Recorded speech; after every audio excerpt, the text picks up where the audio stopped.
공부하는 게 참 어렵습니다. 역시 교육은 뭐가 됐든 참 힘들어요. 하는 사람은 잘 모르는데 듣는 사람은 참 괴롭습니다. 이제 2개 했는데 언제 다 하나? 5개거든요. 근데 그 중에 하나는 AI 관련한 홍보기 때문에 뭐 상관이 없어요. 근데 지금 3개까지는 어쨌든 시협이체 관한 얘기를 계속 할 수밖에 없는 그런 불행하다기보다는 여러분들 뭐 이해하시잖아요. 뭐 또 활동하다 보면 뭐 그런저런 상황이 된다는 거 다 아시는 거니까. 자, 이번 시간은요, 시협이체 사업에 대한 부분인데, 우리 실무분과 사업, 내지는 실무분과의 역할에 대한 부분을 좀 해보도록 하겠습니다. 자, 실무분과는 우리 아까 9개 있다고 제가 말씀드렸는데, 사실은 뭐 딱 정해져 있는 건 아니에요. 8개도 됐다가, 11개도 됐다가, 9개도 됐다가, 뭐 이러는데, 시대의 흐름에 따라서 조금씩 이제 바뀌게 된다. 이렇게 보시면 될 것 같아요. 아까 이름이 좀 긴 분과가 여성이 뒤로 가는 거였네요. 가족, 아동, 여성 분과입니다. 이제 보니까 정식 이름이 그거예요. 자, 이것도 퀴즈가 나올 수도 있겠네. 이 분과의 이름이 뭘까요? 가족, 아동, 여성, 여성, 아동, 가족, 아동, 가족, 여성. 자, 이 분과 이름이 이렇게 정해진 데는 또 사연이 조금 있어요. 네. 우리가 아동 청소년 분과가 있었는데 그 아동 청소년 분과가 이렇게 직능을 좀 나누는 과정에서 아동이 빠지게 됐거든요. 그러니까 아동을 빼면 되겠냐 해서 이 여성 분과 쪽으로 넣다 보니까 가족, 아동, 여성 분과가 됐습니다. 자, 이건 뭐 이해해 주시기 바랍니다. 자, 분과 사업이 왜 중요한가를 한번 우리가 돌아보자고요. 지역사회 보장의 빛에 아까 제가 첫 번째 시간에 해야 되는 가장 중요한 일 중에 하나가 우리 지역에 필요한 복지 관련한 사업을, 정책을 제안하고, 뭐 사업을 실시하고 연구조사한다 했는데 그 일을 수행하는 곳이 어디겠어요? 대표협의체? 거긴 심의 의결한다고 그랬잖아요. 의결기구예요. 의결기구는 실행하지 않죠. 실무협의체? 자, 심의 전문이라고 했습니다. 자, 이분들은 각 분야의 중간관리자급 이상 되는 전문가들이 모여서 과연 이 사업이 적절하냐, 필요하냐, 가능하냐, 뭐 이런 것을 심의하는 곳이라고 보면 됩니다. 자, 여기도 실행단위는 아닙니다. 그럼 실행하는 곳은 어디예요? 실무분과입니다. 보통 대표협의체 위원들은 임기가 2년이에요. 실무협의체도 2년. 대표협의체에는요, 민간공동위원장이 있고 공공공동위원장이 있어요. 당연히 공공공동위원장은 시장님입니다. 공공에서 가장 높은 분이니까 시장님이고, 민간공동위원장은 민간위원 중에 호선해서 뽑아요. 뭐 시장님은 당연히 임기 동안에 공공공동위원장을 맡으시는 거죠. 시장님이 바뀌시면 당연히 위원장이 바뀝니다. 우리 지역사회보장협의체는요, 뭐 그렇게 일부러 한 건 아니지만 시장님, 그러니까 지자체장 선거가 끝나서 새로운 시장님, 뭐 내지는 연임을 하시게 될 경우에 바로 그 다음 달에 저희가 그 해당 기수의 대표협의체 위원들을 위촉을 해요. 그러니까 딱 맞습니다. 시장님 임기와. 시장님이 4년이시잖아요. 근데 제가 민간위원장 2년 임기라고 했잖아요. 한 번에 한해서 연임할 수 있거든요. 그러니까 4년 하시는 겁니다. 실무협의체 위원장도 한 번에 한해서 연임할 수 있어서 4년간 활동을 합니다. 이렇게 규정이 되어 있기 때문에 사실 우리가 뭐 복지 관련해가지고 여기서 많은 의견들을 다루고 굉장히 뭐 권한이 있고 힘이 있을 것 같지만 사실 그렇진 않아요. 보장협의체라는 것은 논의하는 곳이고 협의하는 기구이기 때문에 민간에서의 역할은 그냥 뭐라고 할까요? 정해져 있는 심의, 의결, 뭐 사업 수행하는 뭐 이런 거로 거의 점철되어 있다고 보시면 됩니다. 실무협의체, 대표협의체는 이렇게 임기가 있지만 우리 실무분과는 원칙적으로는 임기가 없어요. 우리 규정상은 똑같이 2년에 한 번씩 연임하면서 간다고 되어 있지만 연임 제한이 없기 때문에 실무분과는 계속 활동을 하십니다. 근데 이제 대표협의체가 뭐 8기, 9기 이렇게 나가니까 실무분과 위원님들도 거기에 맞춰서 2년에 한 번씩은 이렇게 간다 보시면 되는데 실무분과 위원들에게 가장 필요한 덕목이랄까요? 활동을 해야 되는 가장 중요한 그 본인이 해야 될 일은 회의에 참석을 잘해야 되는 거예요. 그러니까 열과 성을 가지고 이 지역 사업에 내가 좀 동참하겠다 라는 마음을 먹어야 활동을 할 수가 있는 겁니다. 우리 실무분과위원님들이 한 130분 된다고 제가 아까 말씀드렸는데 제가 참 머리 숙여 이분들께 늘 감사하다는 말씀을 드리고 싶어요. 자기 일도 있고 자기가 해야 되는 또 생업이 있는 분들이 지역사회를 위해서 나와서 한 달에 한 번씩 회의를 하고 필요한 연구 조사 사업을 하고 뭐 때로는 직접 나가서 활동까지 하시는 분들이에요. 너무 감사하다라는 말씀을 드리고 싶고요. 자, 각 실무분과에서 하는 일에 대해서 다시 한번 좀 살펴보도록 하겠습니다. 아까 가족, 아동, 여성분과 얘기했는데 가족, 아동, 여성분과는 말 그대로 가족과 아동, 여성에 대한 사업을 하는 곳이다 보면 됩니다.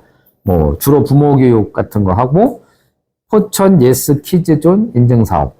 자, 이거는 키즈 프렌들리 존에 대한 거예요. 요즘에 노 키즈 존이 많이 좀 사회적인 문제가 됐잖아요. 그래서 거꾸로 어떤 친아동적인 업소를 선정하는 사업 이렇게 보시면 되고 아동 권리 증진 캠페인 뭐 당연한 얘기입니다만은 지금 아동 권리 증진에 대한 부분은 피해 아동에 대한 부분이랑 같이 맞물려서 우리 아동들의 권리를 기본적인 권리를 우리가 옹호하고 지켜줘야 된다라는 부분에서 시행하고 있고 맞물려서 피해 아동 쉼터가 우리 지역에 있긴 합니다만 이 쉼터의 이용에 대한 것을 우리가 조사하는 사업도 하고 있다 이렇게 보시면 될 것 같아요. 자, 고용 이주민 분과는요. 고용이 우리 지역 같은 경우는 이제 고용하면은 당연히 따라오는 게 외국인 근로자잖아요. 외국 이주민 근로자죠. 그러니까 외국 이주민 근로자들의 어떤 기본적인 서비스를 제공하는 것이 우리가 이제 외국인 주민 지원 센터라고 있는데 거기에 대한 부분을 벤치마킹도 하고 어떻게 하면 좋을까 뭐 이런 것도 연구를 한번 하고 있고요. 중장년 일자리 수행기관 뭐 네트워크 간의 간담회도 하고 고령화 시대 노인 일자리에 대한 포럼도 계획을 하고 있다. 이렇게 보시면 되겠습니다. 자, 나눔 자원분과는 후원금품 관리 매뉴얼 제작. 이거 되게 어려운 사업이에요, 사실은. 후원금품 관련해가지고는요, 법적인 부분이랄지, 규정이랄지 이런 것이 굉장히 세세하고 정확하게 나와 있는 부분이기 때문에 이 매뉴얼을 잘못 만들면 이 매뉴얼대로 했다가 왜 피해를 보는 기관이 나올 수 있죠. 그래서 그건 굉장히 조심스러운 부분이긴 하지만 이 어려운 사업인데 하고 있고, 뭐 작년에 우리 합동 김장 행사한 것 같은 거, 그 다음에 방송 모금, 뭐 이런 걸 여기서 하고 있다.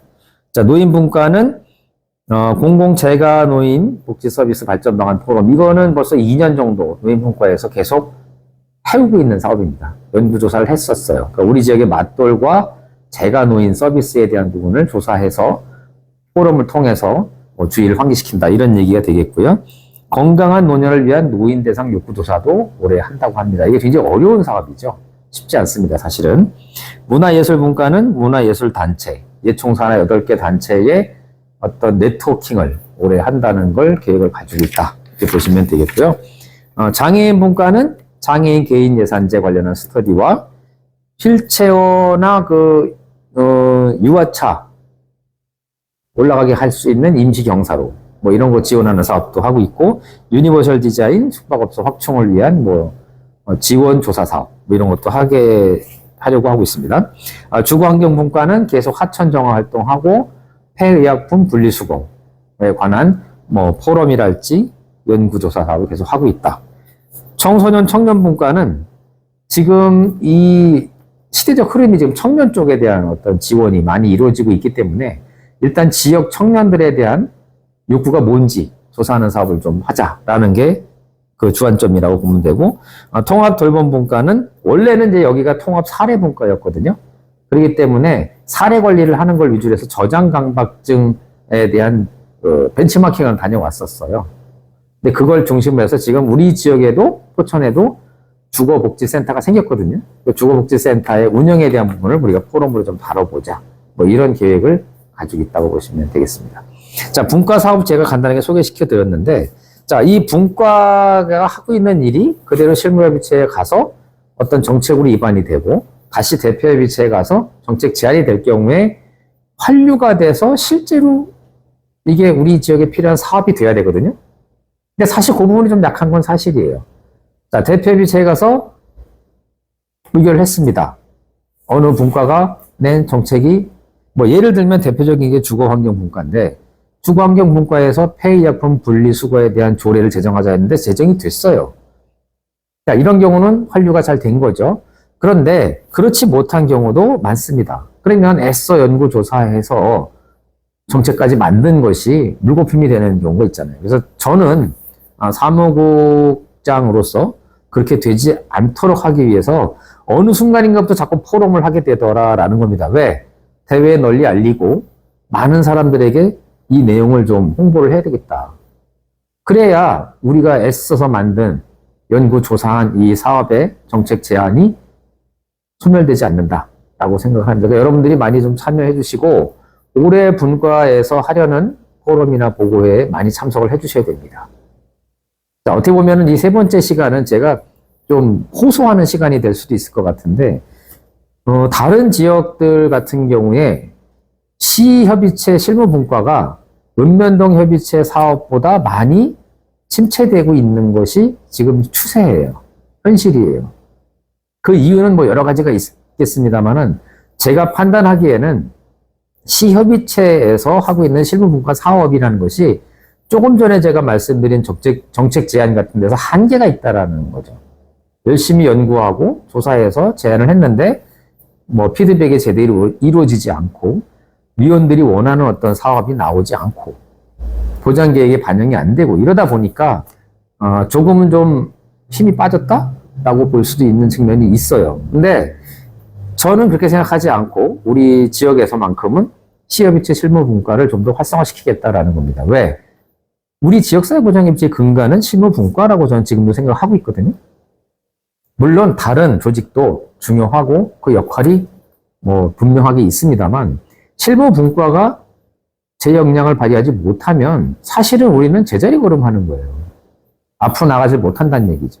발전적인 모습이 없다. 그래서 제가 뭐 사무국장으로 일하는 동안 계속 그런 말씀을 드렸고 앞으로도 드리겠지만 우리 실무분과 활성화를 위해서 여러분들이 노력을 해주셔야 되고, 자, 대표협의체 위원님들께도 제가 부탁드리고 싶은 것은 이렇게 어렵게 실무분과에서 조사하고 연구해서 나온 정책입니다.